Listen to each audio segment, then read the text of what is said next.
Laser जो बनाना है आपको, तो लेजर बनाने के लिए आपको जर्नल एंट्री सबसे पहले चाहिए, जो आप फेयर बनाए हुए हैं उस फेयर से, क्योंकि लेजर जब भी बनेगा तो जर्नल एंट्री से ही बनेगा।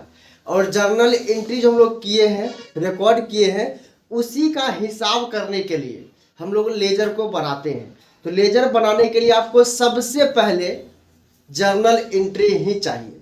यदि जर्नल एंट्री आपके पास नहीं रहेगा तो आप लेजर नहीं बना सकते हैं, वो भी फेयर में चाहिए। यानी कि आप रफ में काम किए हैं तो कहीं गलत हो गया, कहीं सही हो गया, तो हो सकता है खुद आपको समझ में न आए कि कहाँ आप क्या किए हैं। इसलिए अगर फेयर किए रहेंगे तो वो फाइनल रहेगा, उसमें कहीं कुछ गलत नहीं रहेगा।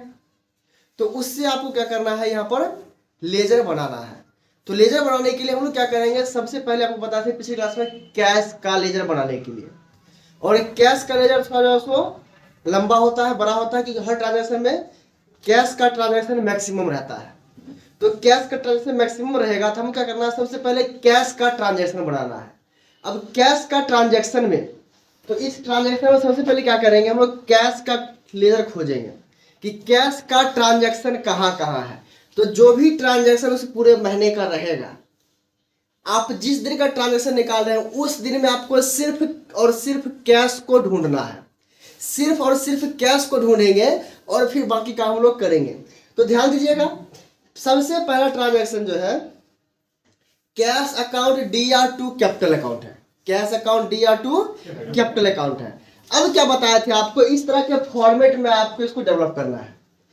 यहाँ पर डेट पार्टिकुलर JF अमाउंट, ये हो गया डेबिट का पार्ट, और ये हो जाएगा क्रेडिट का पार्ट, डेट पार्टिकुलर JF और अमाउंट। अब ये जो हम लोग यहाँ पर लिखेंगे, अब डेट जो भी हो, जैसे ये अप्रैल 2019 का ट्रांजैक्शन है, अप्रैल 2019 का ट्रांजैक्शन दिया गया है, और इस ट्रांजैक्शन में cash account DR2 capital account. अब हमें देखना है कि कैश अकाउंट, ये जो आप अकाउंट लेजर बना रहे हैं यहाँ पर, तो आपको सिर्फ इससे मतलब है, उसके नीचे लगा हुआ दूसरा CR में कोई भी अकाउंट हो या DR में कोई भी अकाउंट हो, उससे कोई मतलब नहीं है। यहाँ पर आपको ट्रांजैक्शन में देखना है कि कैश डेबिट है या क्रेडिट है।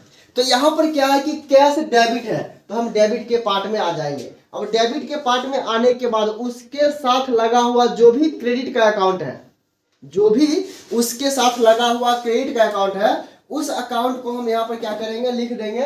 तो ये यहाँ पर लगा हुआ है टू कैपिटल अकाउंट लगा हुआ है।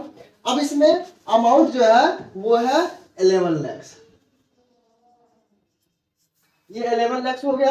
अब चलते हैं, फिर देखते हैं अगला ट्रांजैक्शन इसमें कैश का कहां पे किया गया है। तो फिर आप देखेंगे यहाँ पर बैंक में जो है सो डिपॉजिट इनटू बैंक, बैंक में जमा किया गया है। और यहाँ पर कैश जो है वो कैश है CR पार्ट में। तो CR पार्ट में है तो हम लोग आ जाएंगे कैश के CR पार्ट में। ये कैश का पूरा फॉर्मेट जो होगा ये कैश का हो गया। अब कैश के CR पार्ट में इधर आ जाएंगे, कैश का DR पार्ट इधर है, कैश का CR पार्ट इधर है। तो हम क्या करेंगे, CR पार्ट में आ जाएंगे और डेट डालेंगे, ये 2 तारीख का ट्रांजैक्शन है। और यहाँ पर जो है 2 कैश है, तो 2 कैश के लिए CR में आ गए, CR को 2 कहा जाता है। 2 पार्ट में आने के बाद कैश लिखा हुआ है, तो अब कैश जो यहाँ पर लिखा हुआ है, ध्यान दीजिएगा, ये कैपिटल लिखा हुआ है, कैपिटल को लिख लिया पहले ही। अब कैश में आ जाते हैं, नहीं ये किसमें चले थे, बैंक में ना। चलिए बैंक में डिपॉजिट करना है हमें, तो ये पहला ट्रांजैक्शन वो लिख लिए कैश कैपिटल का।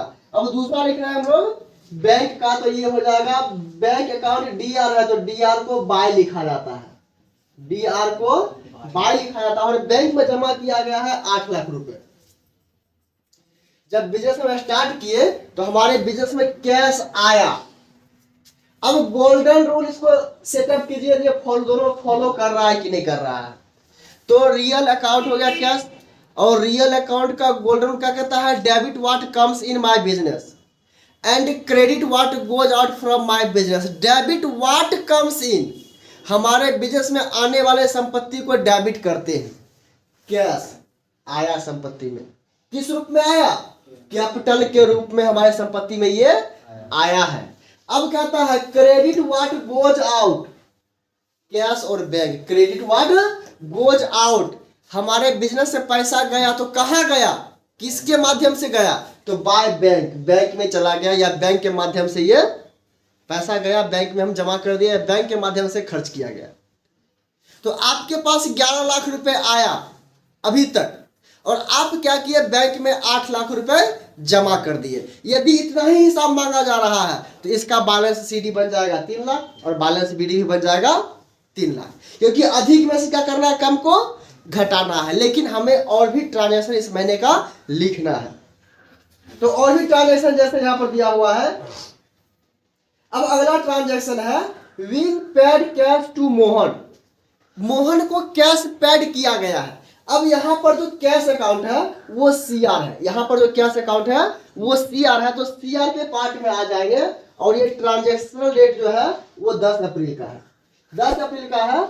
अब क्या करेंगे, यहाँ पर मोहन को पेड किया गया है, कैश अकाउंट सीआर में है तो कैश अकाउंट सीआर हम लोग आ गए। अब मोहन को दिया गया तो मोहन अकाउंट डीआर है, तो डीआर के स्थान पर बाय मोहन, बाय मोहन। अब इसको दिया गया 55,000 रुपए, 55,000 रुपए यहां से दिया गया।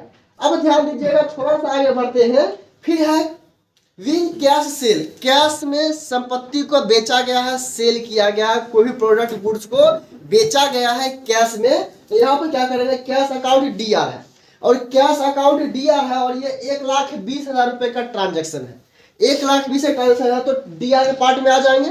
और अब क्या करेंगे, ये ट्रांजैक्शनल डेट जो है ये डेट है आप 15 तारीख, 15 तारीख को ये क्या किया गया यहाँ पर, टू सेल अकाउंट। अब यहाँ पर जो है सो 1,20,000 रुपए, 1,20,000 ये रुपए जो है सो आपके संपत्ति में आया, डेबिट व्हाट कम्स इन, तो ये संपत्ति आया कहां से, तो आप सामान बेचे तो 1,20,000 रुपए आपको प्राप्त हुआ। तो पहले बताया थे कि डेबिट पार्ट जितना भी होगा वो संपत्ति में आने वाला हो जाएगा, कैश अकाउंट का रियल हो गया, और क्रेडिट जितना भी होगा संपत्ति से खर्च किया गया या संपत्ति बिजनेस से बाहर गया या बिजनेस में खर्च किया गया, ये संपत्ति हो गया। आगे फिर देखते हैं, फिर क्या किया गया है आगे, विन कैश रिसीव्ड फ्रॉम क्या है, गणेश, गणेश से यहाँ पर कैश रिसीव किया गया है, गणेश से कैश प्राप्त हो रहा है। जब गणेश से कैश प्राप्त हो रहा है और यहाँ पर अमाउंट है 60,000 रुपए और यहाँ पर debit what comes in, cash जो है वो डेबिट में है तो हम लोग क्या करेंगे, डेबिट के पार्ट में आ जाएंगे और ट्रांजैक्शनल डेट जो है वो 22 बनेगी 22 तारीख है। अब क्या करेंगे हम लोग यहाँ पर टू गणेश अकाउंट। अब ध्यान दीजिएगा, ये ट्रांजैक्शन जो है 60,000 का, 60,000 रुपए का हो गया। फिर आगे देखते हैं हम लोग, फिर क्या किया गया है, win goods purchase for cash. अब यहाँ पर जो है गुड्स को परचेज किया गया है, परचेज किया गया है कैश में, तो यहाँ पर कैश अकाउंट सीआर है, कैश अकाउंट सीआर है तो सीआर के पार्ट में आ जाएंगे। ट्रांजैक्शनल डेट जो है ये है 28 तारीख, क्या 28 तक 24 है, 25 तारीख है, ये डेट जो है 25 तारीख को किया गया ट्रांजैक्शन और यहाँ पर किया गया है बाय परचेज अकाउंट और अमाउंट है 12,000 रुपए, मात्र 12,000 रुपए, मात्र 12,000 रुपए का ये ट्रांजैक्शन यहाँ पर किया गया है, वो भी नकद में सामान खरीदा गया है। फिर आगे देखते हैं हम लोग, will withdraw cash from bank. अब आप क्या कर रहे हैं, बैंक से पैसा निकाल रहे हैं तो यहाँ पर जो कैश है वो कैश है डीआर, तो यहाँ पर कैश ट्रांजैक्शन में डीआर है तो हम क्या करेंगे, डीआर पार्ट में आ जाएंगे, डीआर के पार्ट में आ जाएंगे। अब डीआर कैश डीआर है और कैश के साथ दूसरा कौन सा अकाउंट है, बैंक अकाउंट है और बैंक अकाउंट कैसे है, 2 है, तो क्या करेंगे यहाँ पर सीधे लिख देंगे टू बैंक अकाउंट और ट्रांजैक्शनल डेट जो हो गया ये 26 तारीख का है और यहाँ पर अमाउंट जो है ये 2 लाख रुपए है, 2 लाख रुपए ट्रांजैक्शन में ऐड हो गया। अब ध्यान देंगे, ट्रांजैक्शन 2 लाख रुपए में ऐड कर दिए। अब फिर आगे है रेंट पेड, आपने रेंट पेड किया कैश में, यहाँ पर cash account, rent account DR2 cash account है, तो यहाँ पर कैश अकाउंट CR पार्ट में है, तो CR पार्ट में हम आ जाएंगे। CR पार्ट में आ गए। अब आने के बाद उसके साथ लगा हुआ कौन सा अकाउंट है, तो रेंट अकाउंट है, और रेंट अकाउंट क्या है, DR में है, तो DR में क्या लिखते हैं हम लोग, बाय लिखते हैं, बाय रेंट अकाउंट। और ये ट्रांजेक्शनल डेट जो है वो 30 अप्रैल का है, 30 अप्रैल का है। और अमाउंट जो यहाँ पर खर्च किया गया है वो कितना है, 1,10,000 रुपये खर्च, 10,000 खर्च किया गया है। चलिए ये 10,000 रुपये यहाँ पर खर्चा किया गया है अमाउंट। तो अब देख लिए आप यहाँ पर कि ये पार्ट जो भी है ये खर्चा किया गया, और DR का पार्ट जो भी है वो क्या हुआ, आपके बिजनेस में किसी न किसी रूप में रिसीव हुआ है, पैसा आया है। तो यहाँ पे आया कैपिटल के माध्यम से 11 लाख रुपए। जब सामान सेल किए तो 1,20,000 आपको मिला। गणेश से आप प्राप्त किए 60,000 रुपए। क्यों प्राप्त किए कोई चर्चा नहीं है, हो सकता है एडवांस दिया होगा, अभी सिर्फ दे दिया। जब दे दिया तो वो बताया नहीं कि क्यों दिया, सीधे बोला दे दिया। अब क्यों दिया वो बाद में हो सकता है बताएगा, लेकिन अभी दे दिया तो मेरे पास कैश तो रखा हुआ है, उस कैश को हम इसमें एंट्री कर देंगे कि पैसा हमारे पास ये 60,000 रुपए आया। अब आप बैंक से पैसा निकाल लिए 2 लाख रुपए, भले खर्च हो या ना हो, खर्च हो या ना हो, आप क्या किए, बैंक में जो पैसा रखा हुआ था उस पैसा को निकाल करके ले आए, और ले आए तो 2 लाख रुपए यहाँ पर आप डाल दिए। यानी कि ये संपत्ति आपके पास आया किसी न किसी रूप में। और उसके बाद क्या किए, आपको जब 11 लाख आया उसके बाद आप बैंक में दे दिए। ये आप यहाँ से अपने पास जो आपके पास कैश रखा हुआ था 11 लाख, उसमें से 8 लाख रुपए आप बैंक में दे दिए, बैंक में जमा कर दिए। इसके बाद बाय मोहन, मोहन को दे दिए 55,000 रुपए। क्यों दिए इसका कोई चर्चा नहीं, सिर्फ कैश पेड टू मोहन है, तो कैश पेड कर दिए। इसके बाद परचेज किया गया 12,000 रुपए का सामान नकद में, और उसके बाद रेंट दिया गया है 10,000 रुपए। तो अब क्या करना है, हम लोगों को हिसाब इक्वल करना है, LHS इक्वल टू RHS, दोनों के हम बराबर करेंगे। दोनों साइड, डेबिट के साइड का अमाउंट और क्रेडिट के साइड का अमाउंट, दोनों अमाउंट बराबर होगा। जब तक बराबर नहीं होगा तो हिसाब क्या होगा, गड़बड़ होगा। पिछले क्लास में बताए थे, तो हिसाब जब तक बराबर नहीं होगा तब तक क्या होगा, वो गड़बड़ हो जाएगा। तो सबसे पहले क्या करना है, जिस साइड अधिक अमाउंट है उसको पहले जोड़ लेना है, ठीक है।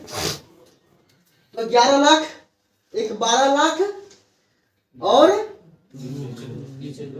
नीचे 12 दो 14 लाख, और 60,000 और 20,000 कितना हुआ, 80,000। 14,80,000 रुपए आ गया। अभी फिलहाल उसको रफ यूज के लिए मन में रखिए। अब क्या करना है, ये 14,80,000 जो आ गया ये पूरा, अब क्या करना है, आपको इस साइड जोड़ना है, ठीक है। अब इस साइड जोड़ना है 8 लाख, ठीक है। 8,55,000, 10 65,000, 65, 10 75, 2 77, 8,77,000 रुपए आपको क्या हुआ, यहाँ पर आ गया। यहाँ पर क्या किया आप लोग, 14,80,000 आया, 14,80,000 आया आपके पास कैश। आप क्या किए, 8,77,000 रुपए खर्च कर लिए। तो अब बचा कितना, अब आपके पास पैसा बचा कितना, तो ये जो पैसा बच गया वो क्या करेंगे, जैसे मान लीजिए आपको पीछे से बताए थे, यदि कोई आपको व्यक्ति उतना रुपए खर्च करने के लिए दिया तो फिर आप उसे हिसाब दे रहे हैं, तो जो सामान आप परचेज किए, जहां खर्च किए वो तो बता ही दिए, और प्लस में जो कैश आपके पास बचा हुआ था वो उसको वापस दे दिए। वापस दे दिए मतलब क्या, आपका हिसाब क्लियर, मेरे पास कोई ड्यूज कोई बकाया नहीं रहा, अपना रुपया आप संभालिए अपना। तो हम लोग क्या किए, यहाँ पर 14,80,000 हमको मिला, 8,77,000 खर्चा किए, जो बच गया, जो हमारे पास बच गया, तो यहाँ पर 77,000 हो गया, तो 77,000 आ गया। 14 लाख कितना था, 80,000, और इसमें से 8,77,000 आप खर्च कर लिए। तो 8,77,000 तो खर्च कर लिए, तो बचेगा कितना, तो यहाँ पर जो बच जाएगा 6,03,000, 6,03,000 रुपए यहाँ पर बच गया। अब ये जो बच गया आप इसे वापस कर दिए, तो इसको लिखना है उसी महीने के आखिरी तारीख में, उसी महीने के आखिरी तारीख में क्या करना है, यहाँ पर आपको अब लिखना है bye balance CD carry down, इसको कहते हैं तल शेष। अब ये इसी महीने के आखिरी तारीख को लिखाएगा। अब ये यहाँ पर क्या हो जाएगा, इसको अब जोड़ेंगे तो ये हो जाएगा 14,80,000। 14,80,000 रुपए यहाँ पर क्या हुआ, ये आ गया। अब जिस सामने यहाँ पर क्लोज किए ठीक इसी के सामने, जब तक आप क्लोज नहीं करेंगे हिसाब फाइनल नहीं हुआ। जब तक क्लोज नहीं करेंगे क्या उसमें और भी हिसाब लिखा सकता है, और जब आप यहाँ पर क्लोज कर दिए अब उसमें हिसाब नहीं लिखाएगा, ये फाइनल हिसाब हो चुका है। अब फिर क्या करेंगे, इस साइड 14,80,000 रुपए, 14,80,000 रुपए यहाँ पर क्या करेंगे, हम डाल देंगे। अब क्या हुआ, ये हिसाब यहाँ पर फिर से दोनों साइड क्या हुआ, बराबर हो गया। 14,80,000 आपको मिला था, 8,77,000 क्या किए, खर्चा कर लिए, तो 6,03,000 रुपये आपके पास बच गया। आप क्या किए, इस बिजनेस को बता दिए कितना पैसा बचा हुआ है। अब ये कहता है कि इस पैसा को आप रख लीजिए और अगले दिन जो अगले महीना बिजनेस चलाइएगा इस पैसा से आप ही रखिए, आप ही चलाइएगा। यदि मालिक वो ले लेता तो विथड्रॉ अकाउंट बन जाता, मालिक तो लिया नहीं, आप हिसाब क्लोज कर दिए, फिर इस रुपया को रखिएगा कहाँ, तो मालिक कहा कि आपको अपने पास ही अपने बिजनेस में ही रख लीजिए और कल यानी कि अगले महीने या अगले दिन जो आप बिजनेस चलाइएगा इसी पैसा से आपको बिजनेस चलाना है, इसी पैसा से क्या करना है, बिजनेस चलाना है। तो आप क्या किए, उसी समय रुपया लेकर आप तो घर में जाइए, अपने पास तो रखिएगा नहीं, आप इसे अगले महीने में क्या किए, फॉरवर्ड कर दिए। अगले महीने में क्या करना है, फॉरवर्ड करके छोड़ देना है कि अगले महीने का पूंजी इतना ये बचा हुआ है। तो यहाँ पर 6,03,000 रुपये जो है, जो जितना भी बैलेंस सीडी बनेगा उतना ही बैलेंस बीडी में जाएगा। जितना पैसा कैश रहेगा उतना फॉरवर्ड कीजिएगा आप, या फिर जितना अमाउंट आपके पास प्रीवियस है उसी अमाउंट को आप क्या करेंगे, नेक्स्ट मंथ या नेक्स्ट डे या नेक्स्ट ईयर में फॉरवर्ड करेंगे। तो जो अमाउंट यहाँ बनेगा, तो ये बैलेंस सीडी बनता है उसी महीने के आखिरी तारीख को, जिस महीने में आप हिसाब कर रहे हैं। लेकिन फॉरवर्ड करते हैं तो आप नेक्स्ट मंथ में करते हैं या फिर नेक्स्ट ईयर में करते हैं। जैसे हो सकता है कि इसका ट्रांजैक्शन 31 दिसंबर को बनाया गया, दिसंबर महीने का हिसाब है, तो क्या हुआ, नेक्स्ट ईयर में चल जाएगा, नेक्स्ट मंथ भी हो जाएगा, लेकिन फाइनेंशियल ईयर वही रहेगा। यदि यही हिसाब आप 31 मार्च को बना रहे हैं तो वो क्या होगा, एक न्यू फाइनेंशियल ईयर में चला जाएगा, 1 अप्रैल को नया फाइनेंशियल ईयर आ जाएगा। तो यहाँ पर क्या करेंगे, जिस महीने का हिसाब है उस महीने के अनुसार हम यहाँ पर इसको बैलेंस बीडी बनाएंगे। तो बैलेंस बीडी वही अमाउंट बनेगा जो अमाउंट बैलेंस सीडी रहेगा। तो बैलेंस सीडी अमाउंट क्या है आपके पास, 6,03,000 रुपए, 6,03,000 रुपए बैलेंस सीडी है। और यहाँ देखिएगा इस साइड 2 का पार्ट है और इस साइड बाई का पार्ट है, तो चाहे बैलेंस सीडी बने या बैलेंस बीडी बने, तो बैलेंस यदि हो सकता है आगे चल करके कि बैलेंस सीडी आपको इस साइड बनेगा, तो इस साइड लिखेंगे टू बैलेंस सीडी, यदि इस साइड बन रहा है तो लिखेंगे बाय बैलेंस सीडी, इस साइड लिखेंगे बाय बैलेंस सीडी।